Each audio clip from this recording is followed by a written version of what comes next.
یزید حج بیت اللہ کے بعد مدینہ المنورہ آیا اور شراب کی ایک مجلس بپا کی۔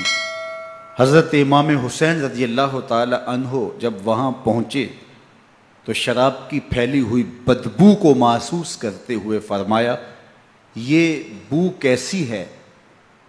تو نشے میں دھت یزید بولا، یہ شام میں بنتی ہے، اور ایک جام منگوایا اور اس کو پیتے ہوئے دوسرا جام حضرت امام حسین رضی اللہ تعالی عنہ کی طرف بڑھاتے ہوئے کہا، ابا عبداللہ لیجئے۔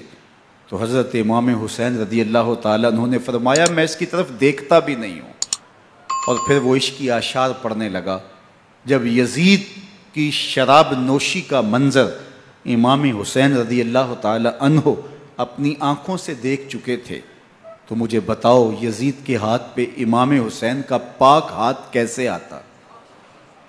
حضرت امام حسین رضی اللہ تعالی عنہ جس ماحول میں پلے تھے، جس ماحول میں پرورش پائی تھی، جس ماحول میں رہے تھے، وہ پاکیزہ اور تقدس ماحول تھا، اور یزید کبھی اطراف دمشق میں، کبھی غوطہ میں، کبھی الخضرہ محل میں، اور کبھی کہاں اور کبھی کہاں داد عیش دیتا رہا اور لہو و لعب کے اندر مصروف رہا، اور اس کی زندگی ان چیزوں سے عبارت تھی۔ وہ محرمات کو حلال قرار دیتا، شراب نوشی اس کی ہڈیوں میں رچی ہوئی تھی، اور شریعت بیضہ کا مذاق اڑایا کرتا، اور حسین ابن علی رضی اللہ تعالی عنہ کی دوستیاں جن لوگوں سے تھی وہ عبداللہ ابن عباس تھے، عبداللہ ابن عمر تھے، حضرت عبد الرحمن بن ابو بکر رضی اللہ تعالی عنہ تھے۔ یزید تو جوا کھیلتا رہا، یزید تو قمار بازی کرتا رہا، یزید تو شراب نوشی کرتا رہا، اور حسین ابن علی مسجد نبوی کے منبر میں حضور کے پہلوؤں میں بیٹھتے رہے۔ اللہ اکبر! حسین کے لیے پیغمبر کے سجدوں کو طول دیا جا رہا ہے۔ حضرت سیدہ فاطمہ الزہرا رضی اللہ تعالی عنہ کے گھر کے قریب سے گزرے تو حضرت امام حسین کے رونے کی آواز آ رہی تھی، تو آقا کریم علیہ السلام نے فرمایا کہ فاطمہ حسین کو چپ کرواؤ، الا تعلمی ان بقاءہ یوزینی، تو جانتی نہیں حسین کا رونا مجھے دکھ دیتا ہے۔ حسین ابن علی کو حضور رونے نہیں دیتے تھے، ان کو دکھی نہیں ہونے دیتے تھے، کیونکہ رسول اللہ صلی اللہ علیہ وسلم جانتے تھے کہ یہ کتنے دکھ سہے گا، کتنی تکلیفوں سے گزرے گا، اور کتنے مصائب سہے گا۔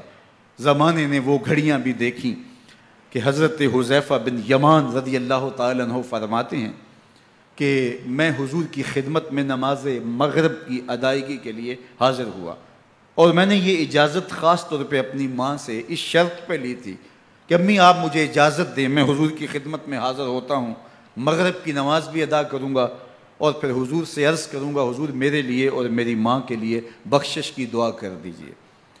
ماں نے اس شرط پہ اجازت دے دی اور میں حضور کی خدمت میں آ گیا، نماز مغرب ادا کی، سلام پھرا، لیکن حضور عبادات میں، ذکر میں، نوافل میں ایسے مشغول ہوئے کہ میں آرزو رکھنے کے باوجود بھی عرض نہ کر سکا۔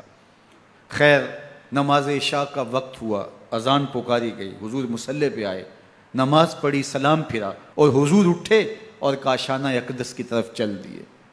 اب میرے دل میں یہ خیال رہ کے آ رہا تھا کہ ماں کو کیا جواب دوں گا، میں تو حضور سے بخشش و مغفرت کی دعا کروا ہی نہیں سکا۔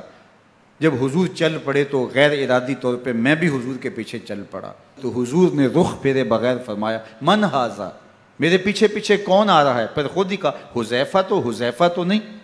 تو میرا دل دھڑک رہا تھا، قلت نعم، میں نے کہا جی حضور میں حذیفہ ہوں۔ فرمایا ما حاجتک غفر اللہ لک ولامک، کیا کام ہے؟ اللہ تجھے بھی بخش دے، تیری ماں کو بھی بخش دے۔ اب جو کام تھا وہ جنبش لب سے پہلے ہی ہو گیا، یہاں تو لفظوں کا سہارا بھی نہیں لینا پڑتا، وہ بند لبوں کی بولیاں بھی سنتے ہیں۔ اقبال بولا ہے، فروغت صبح آثار و دہور، چشم تو بی نندائے ما فی الصدور، تیری نظر تو سینوں کے چھپے راز بھی دیکھتی۔ تو کہا ما حاجتوں کا غفر اللہ لک ولامک، اللہ تجھے بخش دے، تیری ماں کی بھی مغفرت کر دے، کیا کام ہے؟ اب جو کام تھا وہ تو ہو گیا۔ تو میرے حضور نے ارشاد فرمایا حذیفہ سنو، ابھی ابھی ایک فرشتہ آیا ہے جو اس سے قبل دھرتی پر پہلے کبھی نہیں آیا، آج پہلی مرتبہ اللہ سے اجازت لے کے 2 کام کرنے آیا ہے۔ ایک تو مجھے سلام کرنے آیا ہے، اور دوسرا خوشخبری دینے آیا ہے کہ آپ کی بیٹی فاطمہ جنتی عورتوں کی سردار ہے، اور حسن اور حسین جنتی جوانوں کے سردار۔